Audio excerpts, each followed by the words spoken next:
काय को पीछे पड़े छोड़ दे। वहीं बैठ गए, क्योंकि 9 महीने 9 दिन के बाद बच्चा पैदा होता है। बैठ गए, लेकिन 9 महीना तो छोड़ो, 9 साल है गई, सुखदेव बाहर नहीं आए। भगवान तो चले गए 10, 11, 12 साल बाद बाहर आए। तो जब पैदा होता है बच्चा तब रोता है, न बोले न रोए, न किसी को देखा, सीधा बन के लिए चले गए। व्यास जी उनके पीछे पीछे, अरे पुत्र, हे पुत्र, अरे बेटा, हे बेटा, क्या कर रहे हो? पशु पक्षी जीव जंतु कहने लगे कि पागल हो क्या, पता नहीं है कितनी बार आपका बेटा हुआ, आप कितनी बार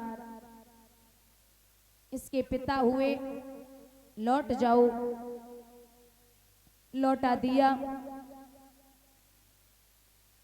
4 श्लोक दिए अपने शिष्यों को। वो शिष्य श्लोक लेकर के जंगल में पहुंचे जहां सुखदेव जी बैठे। उन्हें बड़े अच्छे लगे, वो अपने पिता के पास आए तो उन्हीं 4 श्लोकों से महाराज व्यास जी ने श्रीमद् भागवत की रचना की है।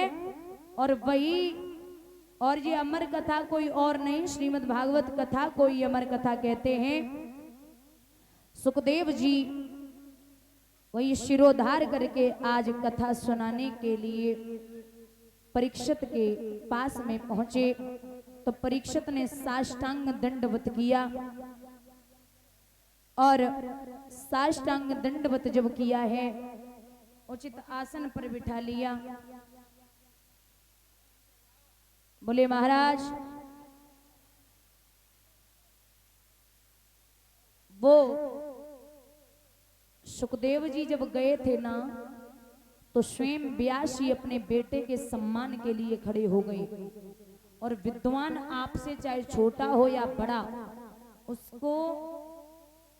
उसे आप उठ करके ही सम्मानित करें। आज के जमाने में सम्मान तो छोड़ो, नहीं भैया बेटे, इनसे कोई बुजुर्ग राम राम कर देना तो जे कंधा देगा तो हमसे बड़ो बलवान कोई है ही ना। इतने बड़े बूढ़े हमसे राम राम कर रहे, अब तुम खलीफा हो गए। अच्छा माताएं, सुबह उठ के अपने अपने पति के पैर छूती, हाथ उठाना।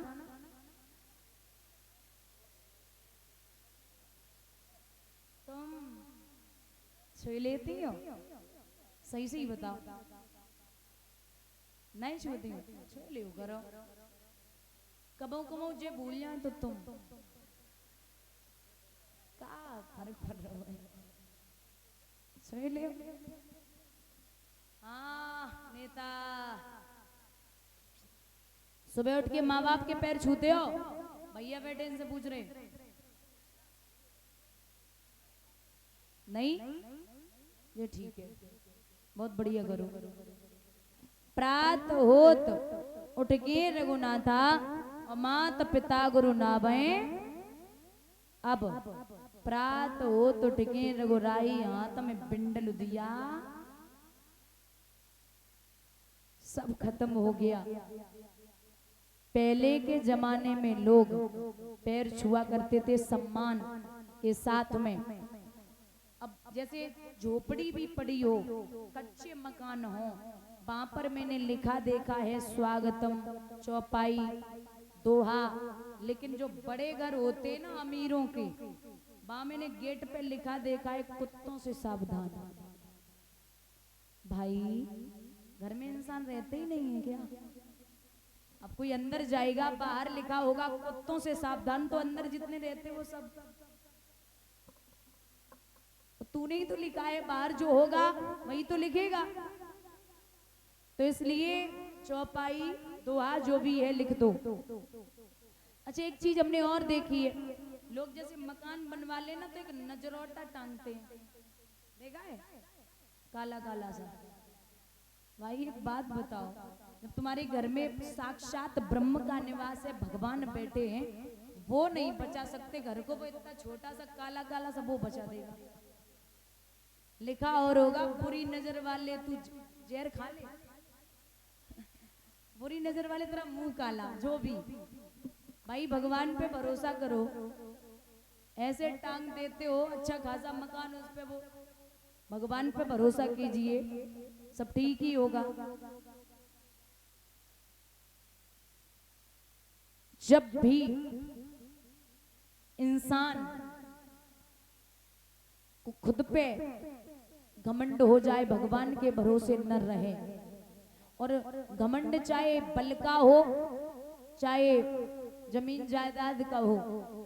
कहते हैं कि रावण ने कही न जग में मो समान, कुंभकर्ण भैया और मैं बड़ो बलवान, 10 से 20 भुजा बल को न परवान, मेघनाथ बेटा लाओ इंद्र के पकड़ कान, बाऊ को न रहो अभिमान, तुमसे और हजारों ये बड़े बड़े। जन कितने हरे पात पीरे हुए गए, जन कितने घमंडी ढीले हुए गए, जन कितने कटीले हुए गए। भैया सुखदेव जी को आसन दिया, परीक्षित कथा श्रवण करने के लिए बैठ गए। आइए 2 बार परमात्मा का नाम, उसके बाद में आरती। और जो कल कथाएं होंगी सुबह की बेला में, सती चरित्र, शिव विवाह, उसके बाद में बड़ी पावन चर्चा होगी ध्रुव चरित्र।